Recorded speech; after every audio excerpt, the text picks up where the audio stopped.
Let's start the show in Victoria, where a so-called safe injecting room in the inner city suburb of Richmond is back in the headlines. This facility has caused so many issues over the years. A series of physical and verbal attacks perpetrated by the facility's users has now forced a major state agency, the Victorian Gambling and Casino Control Commission, to ditch its Richmond office. They'll be moving to the CBD once their lease expires in August. Now, if the area is so unsafe that government agencies are moving their offices, what about the safety of the primary school next door to this injection facility? They've had a man die on their doorstep, a student has been punched in the face, and all sorts of other incidents, yet nothing from the government. Joining me now is the Senior Fellow of the Menzies Research Centre, Nick Cater, and former Victorian Liberal Party President Michael Kroger. Michael, we know Labor want to open more of these facilities around the city, around the state, and they seem to have little regard for the impact it has on the local community. Look, that's true, Rita. They should never have opened this centre where it was, next to a school in a major residential area, near shops and other businesses. It was completely the wrong location. It's caused immense deal of damage in the local area in terms of there have been syringes up and down the streets, there have been fights, as you say, a dead body. It's not the right place for the centre. The government's tried to now open one in the city, in the CBD, but thank goodness the business community has said no. So the government has to rethink this, but so far absolutely nothing from them, Rita. Nick, this is an ideological thing with the left, with the Greens, with Labor. They believe in these facilities. I think ultimately they want to make all sorts of drugs legal, whether we're talking about the really hard stuff or something like marijuana. And they're wedded to this. It doesn't matter that the local community has been crying out for years now for some change. Well, you know, people like you and Andrew Bolt and Peter Credlin, you've been pointing out for years, ever since they put this idea up, that they would become a magnet for bad types. But no, Andrew's government was convinced that its sort of hugger-druggy policy was going to cure drug taking. And you end up with this, is exactly what you predicted, is what Peter predicted, what anybody with common sense would understand. But I do think maybe this is we're looking for a location to put the Dan Andrews statue up, the proposed statue of Dan Andrews, nowhere better than outside this terrible hellhole, because this is his doing, it's his insistence. And I get the impression that Jacinda Allen, the current Premier, is very embarrassed. She doesn't quite know what to do about it. She knows her about ideas. She knows what it's doing. But I think in the bigger picture, Rita, is we've got to look at what happens when you just let a city go, when you stop enforcing the law, and you end up with San Francisco or some of those other lefty cities in America, you know, which have just turned into complete nightmares. And that's where Melbourne is heading, unless they put the lid on this and get out there, get some police on the street. Well, we know where these permissive attitudes lead, and yeah, San Francisco is a very good example of where it leads. Now, let's talk about revelations that Foreign Minister Penny Wong snubbed Israel at a UN summit last year, where she pushed hard for a Palestinian state as well as ceasefires in Gaza and Lebanon.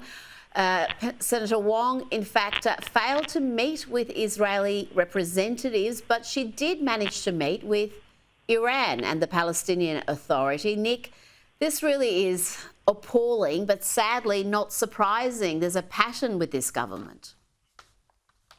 Yeah, look, I mean, it's hard to pick out one thing of all the things that have gone wrong under the Albanese government, which is the most troubling. But for me personally, and I think possibly for Australia, the change in policy towards Israel is dramatic, worrying and frightening. We've been allies with them, natural allies, really, since the formation of the country. And right at this stage, they're a perfect country to be in a military alliance with, because they're very good. They're very good at making themselves into a small, very prickly country that is very difficult to attack. So I think this is just stunningly disappointing. I did think there might be some nuance in their policy towards Israel, but clearly not. It's quite clear from Wong's behaviour. that she actually does think that Israel doesn't have any right to exist. And for all their pretense about a two-state solution, they're really on the side of a one-state solution, aren't they? Well, even with a two-state solution, Michael, how is that viable? How is that even possible? It seems to be some sort of a delusional fever dream of the left now, because you look at who runs Gaza. How is a two-state solution possible there? Well, it's very difficult to see at the minute. I mean, you can't have Gaza as part of the Palestinian state if it's going to be run by Hamas. And even the Palestinian Authority have had a shocking record in the West Bank.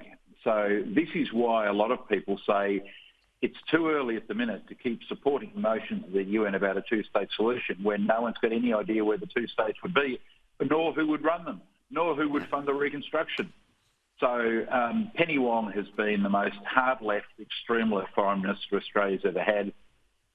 She's been very critical of the Jewish state, Israel, in so many ways. And as we know, notoriously, if you think it was bad enough, Rita, that when she was at the UN, she met the Iranian foreign minister, but not, as you say, Israeli officials.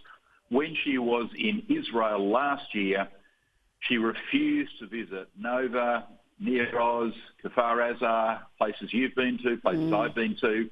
The foreign minister of this country went to Israel 3 months after this shocking slaughter by these Hamas scum, and she refused to visit the sites of Jewish trauma, of Jewish execution, of Jewish murder. It was an appalling act by the foreign minister, and what she did in New York is no great surprise to any of us. Don't forget, this was the foreign minister who the day after October 7 said Israel, the Jewish state, should show restraint. The Jewish state should not go into Lebanon, she said, because we don't want another Gaza, she said. Don't go into Lebanon. Well, you know, her record has been, quite frankly, disgusting, and she's brought great shame on our country, unfortunately. Now let's talk about the Albanese government being urged to review how taxpayer-funded arts grants are being awarded amid accusations that they're being spent on producing content that promotes hate, anti-Semitism, terrorism and extremist ideologies. This follows revelations that musician Fred Leon, who's on the government's payroll with many others, has called supporters of Israel's the C word, call them scum, encouraged people to boycott Zionist artists, as he puts it. There needs to be some accountability, Nick, when we're talking about taxpayer dollars. The arts community is entitled to think what it wants, and their way of thinking is often pretty rotten, but our taxes shouldn't be funding it.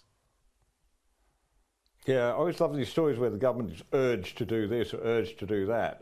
And generally the government actually doesn't take a blind bit of notice, and this government won't. You know that. You know, if they're not going to tackle something as easy as arts funding if they're not prepared to tackle anti-Semitism more broadly or the behaviour of police outside the Opera House.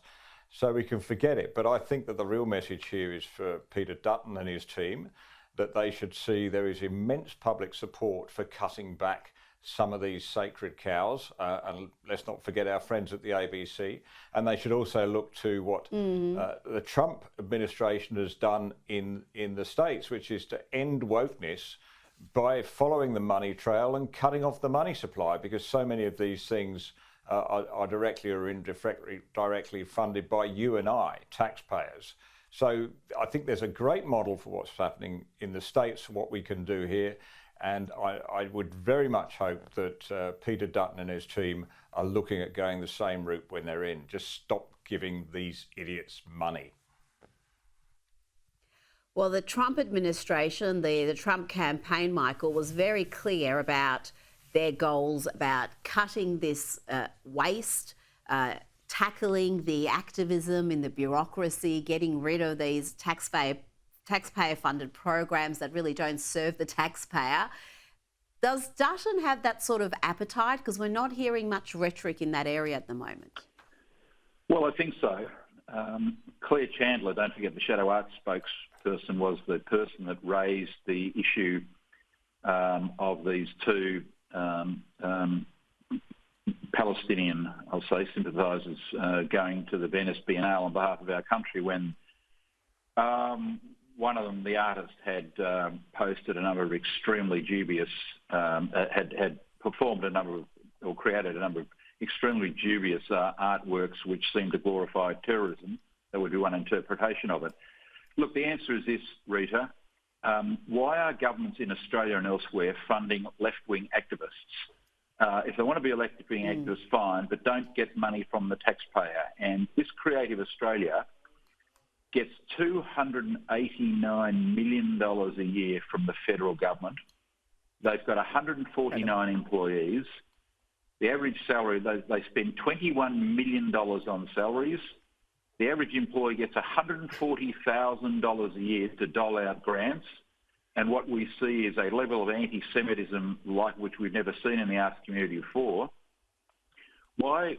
And through some brilliant reporting from the Australian newspaper, we see, Rita, that a lot of these artists are sitting on committees giving grants to each other. On the one day they're a recipient, and then months and months later they're sitting on a committee giving grants to other people. There appear to be serious conflicts of interest at Creative The Australia. lunatics are running the asylum, Michael. Well, they're using our money to do it. Yeah, correct. I certainly hope that the Dutton government cuts off any funding to left-wing activists, particularly the racists and anti-Semites that we see in this country, many of whom seem to be receiving money from the taxpayer. Well, let's hope that ends immediately. Let's hope. Let's get the latest now from Climate Change and Energy Minister Chris Bowen. He's become almost a full-time Insta-influencer. His output is prolific. This time he's telling us he's, a Brisbane Lions fan, and he's spruiking how solar panels are going to halve their power prices.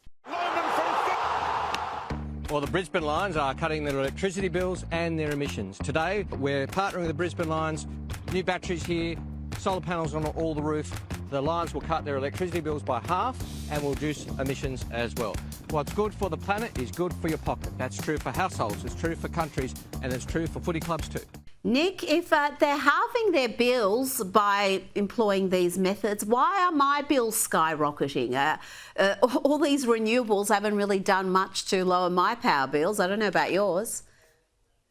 It's a mystery, isn't it? And I suppose, these are perfect. These must be very cheap to put in, presumably, because otherwise, how would you possibly make your bills half the cost if you're having to spend tens, probably hundreds of thousands of dollars for all these solar panels and batteries? So it's a kind of magical thing, isn't it? I do worry though about Chris Bowen. He's probably got the most technically complex portfolio of any minister in this government. And he's got one of the most devilishly difficult problems to fix, which is giving us reliable electricity when they're closing down coal-fired power stations at enormous rates. And he somehow finds time to go off and be a TikTok video influencer, whatever they call themselves. Well, he's a bit of an Insta influencer these days. He loves the camera. He loves just trying to go viral. And the output, it may be prolific, but I've got to say the quality has not improved. We've run out of time. Nick Cater, Michael Kroger, thank you so much for your time tonight.